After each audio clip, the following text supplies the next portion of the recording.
and welcome to the Oyster Stew podcast. I'm Libby Hall, Director of Communications for Oyster Consulting. Compliance professionals pretty universally dread regulatory exams, but there are effective ways to handle them. In today's podcast, hear from Oyster's experts and former regulators how regulatory exams have become risk-based and data-driven, what is driving exam frequency, and what the regulators are looking for. Don't miss our next podcast providing best practices for making the most out of your regulatory exams and what happens after the exam is over.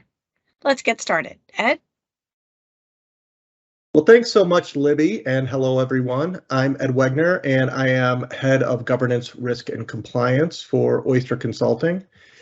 Today, we'd like to talk about effective practices for dealing with regulatory exams. Over the last several years, examinations have evolved to become much more risk-based and data-driven, and more recently, they've been conducted largely on a remote basis. And knowing what you can expect during an examination can be helpful in preparing you for the exam and helping you navigate through that process. Today, we hope to discuss what drives the frequency and scope of examinations, how data and risk assessments drive or factor into those decisions, what has changed in the examination process over the years and what is not, and talk about best practices that you can employ before, during, and after a regulatory exam. I'm really fortunate to have Mark Norman and Brent Nix joining me today. Both Mark and Brent are relatively new to Oyster, but both bring years of experience dealing with regulatory examinations. Mark as a former examiner and risk analyst at FINRA, and Brent as a former chief compliance officer. So why don't we start, and maybe Mark, it's best to start with you from your perspective as a former FINRA examiner and risk analyst. I'm sure you have a good idea of how regulators are assessing risk and how they use that to identify the frequency of the scope of examinations. Can you talk about the types of things that regulators look for, including what might cause the frequency of an exam to increase or for them to focus on particular areas of review? Sure. Thanks, Ed. Yeah, FINRA has identified 9 areas of risk that are basically the drivers of their examination program, and the risks fall generally into two categories, and that's financial and operational risks and sales practice and business conduct risks. The FinOp risks are credit, market risk, net capital, segregation of customer assets, liquidity, and operational risks. And then the sales practice and business conduct risks are fraud and deception, money laundering, and sales practice risks. And basically what the risk monitoring analyst is doing is they're constantly looking at how much exposure you have to each of these risks, what controls your firm has in place to monitor and mitigate those risks, and then finally, how well, the rubber meets the road. How well do you actually control the risks that your firm faces? So Mark, the regulators are looking at these risks and assessing things, looking at things like focus filings, complaint filings, those types of things, and really using that information and data to help them make those decisions as part of the risk assessments. How does that translate into an exam and the scope of the exam? And in other words, how does the risk analyst work with the examination teams in terms of helping scope out an exam and determine what to look at? For all those 9 risk areas, FINRA takes each of those 9 risks and says, is it well controlled? Is it moderately controlled? Or is it not well controlled? And so for every well-controlled risk that you have, that's a green light, that's a green flag, that's a good job, not a risk. It's moderately controlled, yeah, it's middle of the road. And then obviously a poorly controlled risk is a red flag. And the more red flags you have in the 9 categories, the faster FINRA is going to come and see you. And then when they do come and see you, it's those red flag areas that they're going to focus on first because, well, they've looked at the past exams. They've seen your focus filings. They've seen your 4530 filings. all the data that they're getting constantly is sifted through for them to determine how much risk you face, how do you handle that risk, and then when we get there, here's exactly what we're going to look at. And to be quite honest, when we would go to a firm and we would look at things, the categories of things we looked at, most firms weren't surprised because they had issues with those areas in the past. So, and even when they come in to your office to talk to you about an exam and you don't understand what they're looking at, ask them. They'll tell you. Usually it's usually not a secret as to what FINRA's looking at and why they're looking at it.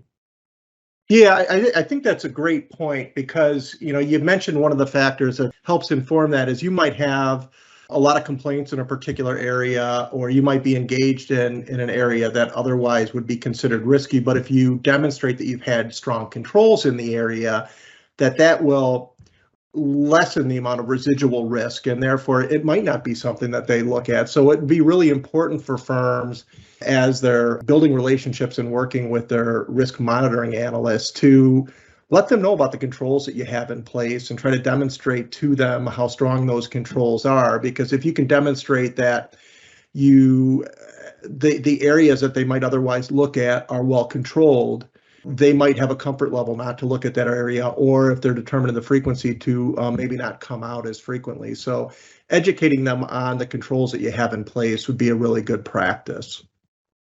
One of the things that I think firms have experienced over the last several years are, prior to an exam starting, the regulators have been requesting much more data before they come out. Can you talk a little bit about the data that they use, how they use that data, and how that really drives what they review? Yeah, what you're talking about is what we used to refer to as blotter analytics. And as every firm knows, when they get that request from FINRA, it requests a huge spreadsheet with multiple 20, 25 columns of data. And usually that data is just downloaded directly from the clearing firm, and it's going to be all your trading data, all of the products you've sold over a given time period. And the risk monitoring analyst will put that into their spreadsheet and then crunch some numbers and see what's the firm selling, what kind of products are you selling, and it looks for risky products. It looks for the majority of the products you're selling, but it also looks for outliers too. For example, if you've got a branch somewhere that's they're the only branch you have that's selling REITs or UITs, and nobody else in the whole firm does that. Well, that might raise a red flag to the risk monitoring analyst to say, hey, how come these guys in this branch are the only ones doing this line of business? Is that something we should focus on? But the blotter analytics tool is really it is really a powerful tool for the pre-exam work for the exam team, because it really lets them know where the firm is making their money, what's their bread and butter, and then also what risks a firm face by selling those types of products. It seems like doing that kind of blotter analytics helps them identify where the needles are more likely to be in the haystack, right? So where I think, in the old days doing examinations, one of the challenges that you'd have is that it was kind of a fishing expedition, in that examiners would come in and they'd want to make these huge random samples to try to identify where there might be issues. Nowadays, they come in with very targeted samples, but those samples are based on some risk factor that's identified. This is what they want to look at. So based on these kind of analytics, and I would assume that over time the analytics get better and better, that they're getting better and better and honing in where there might potentially be problems. Yeah, definitely. And I think for the most part, I think firms appreciate a well-targeted exam, even if it is looking at the riskier aspects of their business. They appreciate that it's not a fishing expedition, that you come in here, you're looking at very specific things, you're requesting very specific documents, and hopefully that turns into an exam where the exam team is in and out of your hair as quick as possible.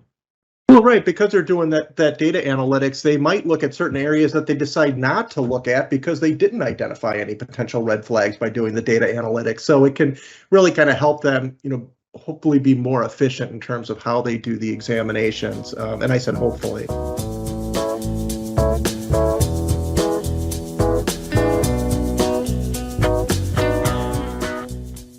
One of the things I wanted to follow up on, because I think it dovetails really nicely with the discussion Mark had about the risk assessments, is that initial discussion when you said that you have a presentation at the beginning of the exam to sort of take control of the discussion and own the discussion, because that's really an opportunity. You had mentioned that you can talk about your control environment. And Mark, to your point earlier, which is when the regulators are making decisions about, how frequently and they're going to come out and review and what they're going to review, they want to know what that control environment is, because if you can demonstrate that you have a strong control environment, that's going to impact those decisions. And one way to really impact that is to have those discussions and to be proactive about the discussions around your control environment, especially around things that the regulators have identified as regulatory priorities through OC's letters and the FINRA priorities and the notices and things that you had mentioned, Brent. So having that discussion is really important. And another thing that you mentioned kind of goes along the lines of a lot of this really happens before the exam ever happens, because once the exam happens and starts, you're pretty much at the mercy of what you have in place at the time. And so a lot of the preparation, a lot of the effectiveness of an exam really happens with what you do before the exam ever happens. And part of that is building the relationship with the risk analyst so that they really have a good understanding of the firm, understanding of the risks and business activities of the firm, but then also the controls that you have in place. And Mark, just maybe a question for you in terms of somebody who's been the risk analyst. Have you seen firms that have done that management of the relationship really well, where you feel like you built a relationship so that you can maybe give them a little bit of the benefit of the doubt when issues come up and you're doing those risk assessments? Past history is not indicative of future results. But no, definitely, it definitely helps when you have a good relationship with your risk monitoring analysts, when they know that they can trust what you're telling them, that when you say you're going to get them documents in a certain amount of time, you get them the documents in that amount of time, and they're what they asked for. They contain the information they want. It definitely helps. You can call your risk monitoring analyst anytime you want. I mean, they're actually there as a resource for you too, as a firm, to bounce ideas off of, to talk to them about potential lines of business you may want to engage in the future. They're always there to listen and to talk to you about that. And hopefully during that conversation, you guys will talk about the risks that this new line of business will have for your firm. But in talking to the same point that Brett just made about having controls in place, and when a new rule comes out, it always pays to be proactive rather than reactive. And by reactive, I mean FINRA, the SEC, comes into your office and they point out the deficiencies, and now you as a firm have to react and make rules and change the way you're doing things because they found problems. This has all been terrific. Really appreciate both of your perspectives on this. I'm sure that our clients will benefit from that, and we're always around in case you have any questions. Thanks, Mark. Thanks, Brent.